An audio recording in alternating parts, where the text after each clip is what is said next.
Hello everybody and welcome. I have just gotten back from 2.5 of the most wonderful weeks in Japan on vacation with my husband, and I thought it would be interesting today to show you the handmade pieces that I brought along with me, not only because they are handmade pieces, because most of my wardrobe is handmade now because I've been sewing for the past 10 years, but also in case you're planning on traveling or doing a quick weekend getaway or whatever in the springtime. It can be difficult to pick out the clothes that you want to wear that are versatile enough to cover cooler weather and rainy weather versus almost summer-like sunny weather.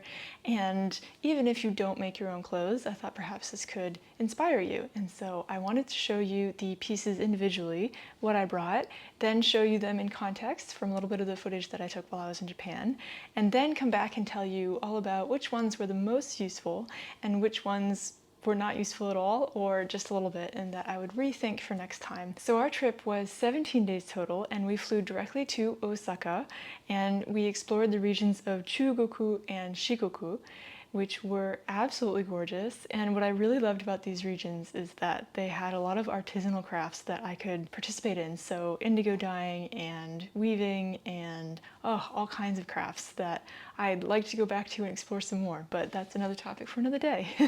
And we were mostly exploring by foot and traveling by train. And so I wanted to pack for being outside most of the time, walking around a lot, and then also not packing too much so that I could take it on the train with me and not be hindered by too much baggage. I decided to bring with me a medium-sized suitcase rather than a carry-on, because even though all of the pieces that I took with me could have fit in a carry-on, I wanted to have lots of room for Japanese souvenirs, and especially fabric souvenirs that I would be bringing back with me because Japan has some really, really beautiful cotton fabrics in particular, and I was going to visit the city of Kurashiki, which is known for their denim.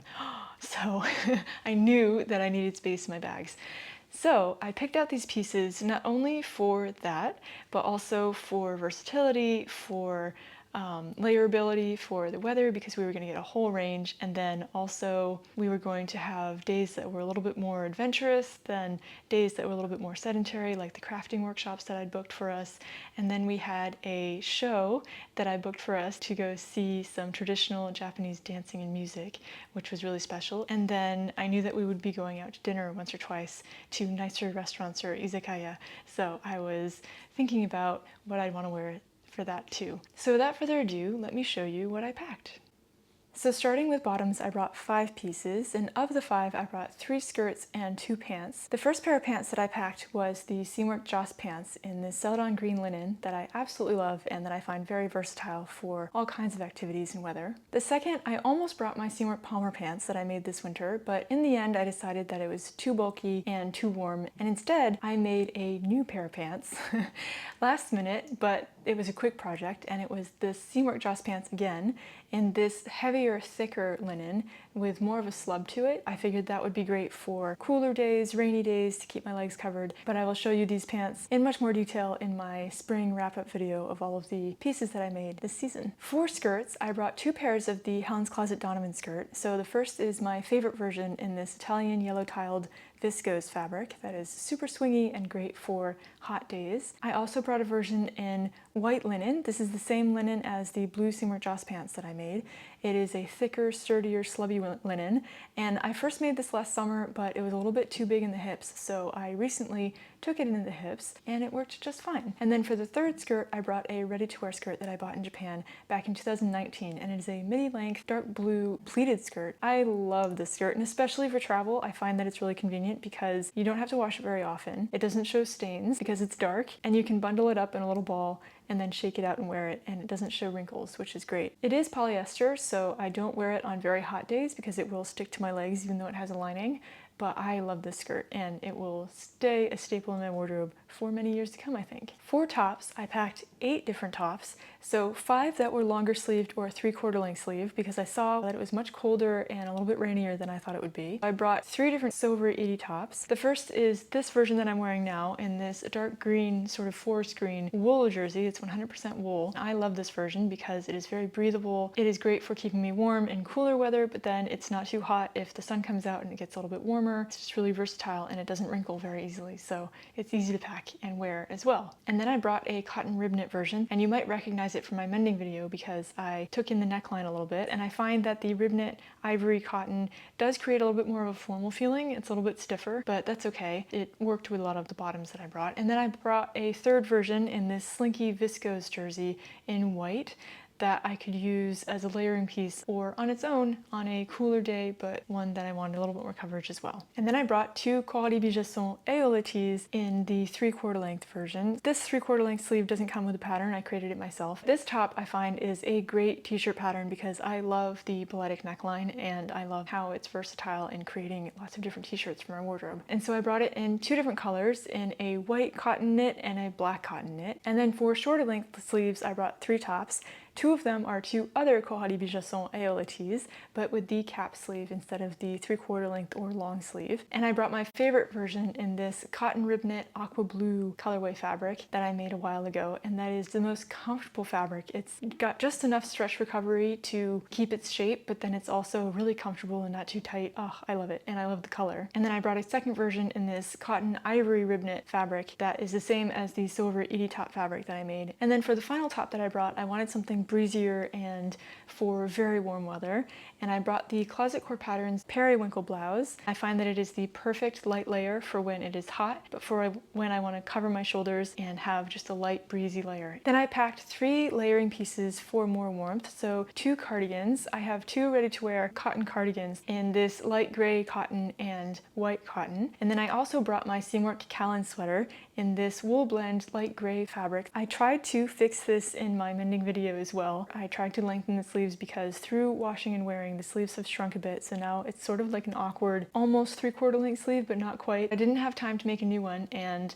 I didn't end up being able to fix it by reblocking it. But I decided to bring along with me anyway because it's a great piece and have it as a layering piece still. And then for special events, during our trip, I decided to pack a dress, the Ali Olsen Highlands dress that I made in this black Cupro fabric, and I figured that the Cupro would lend it a little bit more of a silky special occasion feel, while it's still a more casual dress for me. Like, it's easy to wear, the wrap is really well designed, it's a very secure wrap, and I love it. And then I also decided to bring a swimsuit just in case, so I brought my Core Patterns Sophie swimsuit that I made a while ago as well in this navy blue and white striped fabric, and I figured I'd just pack it up in a little ball in the corner of my suitcase just in case. For outerwear, I decided to bring my trench coat, and this is something I had originally planned on bringing it, but then I thought, am I going to be too hot? Is it going to be a dead weight? And in the end, I did bring it because I saw that it was supposed to rain while we were there,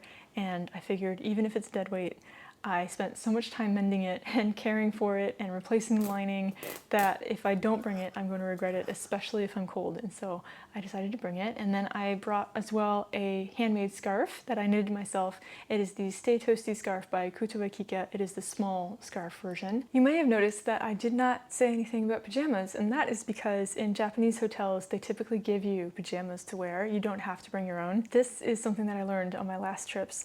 And I decided, you know what, I want to save that space in my suitcase for souvenirs and Japanese fabric, so I'm not going to bring pajamas, and if I end up sleeping in my underwear, so be it.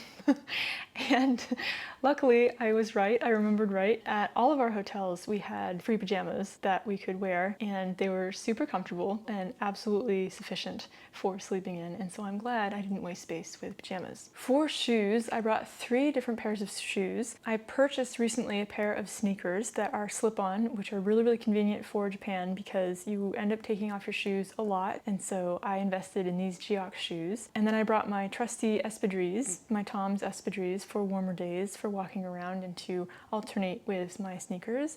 And then I also brought a pair of sandals from Nisolo that I like to wear on special occasions. And last but not least, I brought along my new leather handbag that I just finished stitching up myself. So that was everything packed, and then I was ready to go with lots of space in my suitcase for Japanese souvenirs.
Now that I'm back and I have recovered from my jet lag and unpacked, I figured it would be interesting to tell you which pieces were the most useful and which pieces were not useful at all.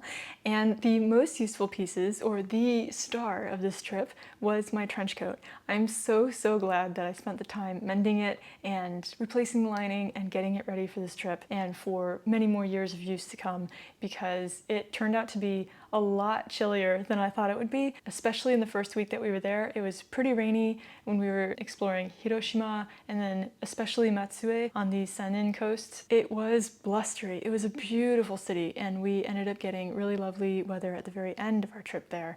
But I was very glad that I had my coat on me. I would have been freezing cold and I would have had to cheat on my handmade coats and buy a coat there if I hadn't brought it with me. So, I'm so glad I brought that. Another piece that was really useful was the seamwork Joss pants that I made for this trip. Because it was raining so much, I ended up wearing these pants a lot more than I thought I would, because it wasn't necessarily really cold, it was more windy and rainy, and so it was a great windbreaker and it kept my ankles out of the rain. But then because it's linen, it dried really quickly too. The last star of this trip was my Closet Core Patterns Periwinkle blouse. This blouse was a lot less high maintenance than I thought it would be. Because it's in this really delicate viscose fabric, I thought that perhaps it would rip easily or not travel well or wrinkle too much. I ended up being able to just roll it carefully into my suitcase, and just hanging it up whenever I got to the next destination helped it to relax enough to look just fine without needing to be ironed or anything. And it was a great layer, especially for the hotter days. So now for the three pieces that I didn't wear very much at all, or not at all. And to start with, not much at all, is the Highlands dress. I wore this once and it was to go to a show of traditional Japanese dance and music in Kyoto, which was beautiful. I have that music stuck in my head and I want to listen to it some more. It's like 500-year-old music. Oh, it was so cool. But unfortunately, the weather was not nice enough for me to wear this dress very often. It was pretty rainy and blustery the first, I'd say, 10 days that we were there. Maybe less, but it just wasn't the right clothes for the weather. And then after, we were doing a lot more sporty, very adventurous walking, a lot, walking in hilly towns, things like that. So I didn't wear it very much, although I would still pack it next time, because if it were warmer, I probably would have worn it a lot more. And then for the things that I didn't wear at all, I didn't wear the bathing suit at all. And this is not the first time that I have brought a bathing suit to Japan and not touched it. I think that bathing culture isn't really a thing in Japan, even though we were in a lot of places very close to the ocean or on the ocean side. It's very industrialized along the coast of Japan, and even if there were beaches, they were pretty wild and there wasn't really a path down to it, or there weren't bathers. I didn't see anyone bathing, and I think that sea bathing is just not really a cultural thing in Japan. I'm not sure why, but I never see people bathing, and there were so many moments, especially towards the end of the trip, where it's like, oh, I'd love to go for a swim, but there's just nowhere to go and nobody's swimming, so I feel really weird. So yeah, but I'm glad I brought it just in case. It didn't take up much room, and I'd probably bring it again just in case, because I love swimming, and if ever there were the opportunity and I wasn't equipped, I'd be sad. And then for the piece that I brought that I didn't wear at all and that I would not bring again is these sandals. I brought these sandals just in case we were going out to dinner or doing something like where I'd go back to the hotel, change, and then go out again. In the end, I didn't wear them at all because we were doing so much walking. These sandals don't have any sort of arch or sole support. They're just flat and pretty hard, and my feet were pretty tired by the end of the day, so I wanted that support. So I don't think that I would bring it with me again, especially to Japan where you're taking off your shoes in so many public places, in museums and restaurants and hotels, and probably not on trips where I know I'm going to be doing so much walking. Maybe more for a weekend getaway. Something that I did not bring that I need to think about for next time is clothes to bike in because the last 2 times that we've gone to Japan, we have rented bikes and biked. The first time was biking around the island of Sakurajima off of the coast of Kagoshima in Kyushu, where we went for our honeymoon, and that was magical. And then this time we found a bike path that linked Imabari to Onomichi across the Seto Inland Sea. It's 6 islands that are linked by 7 different bridges. We ended up renting e-bikes because it is pretty hilly and we wanted to get at least across 2 bridges to explore as much as possible. And I didn't have appropriate clothes because this isn't something that we planned in advance and we didn't think that we'd be able to do it with the weather. But we did, and I ended up buying a t-shirt because I didn't have any t-shirts that were breathable. I had my Aola tees, but they were a little bit thicker and fancier and not something that I wanted to sweat a lot in. And I wore my seamwork Joss pants because I wanted coverage from the sun and the wind because it was pretty chilly when we started in the morning. But because of the wide leg cut, they weren't ideal, so I ended up having to rent cuffs that I strapped around my calves to keep the excess fabric from getting caught in the gears of the bike. These seamwork Joss pants are champions. They have accompanied me in all different kinds of situations. I've gone hiking in them. I have biked in them in Japan. I have worn them to a ballet class along the oceanside promenade of Biarritz. These pants are my companion. They're dear to my heart now, and they will accompany me in my life for as long as they can. But let me know what you would pack for spontaneous biking on a trip where you're not planning on doing very many sports things. I have no idea what I would make for that. It would have to be close-fitting but breathable. I don't really like wearing yoga pants in public. I find it to be a little bit too informal. In Japan, there were a lot of sports leggings underneath shorts, so perhaps I could bring shorts and then purchase leggings while I'm there. Something like that. Let me know what you would do and what you would bring. Keeping in mind that I am not a very athletic person, this was not of an intense athletic trip. I'd love to know what you would recommend.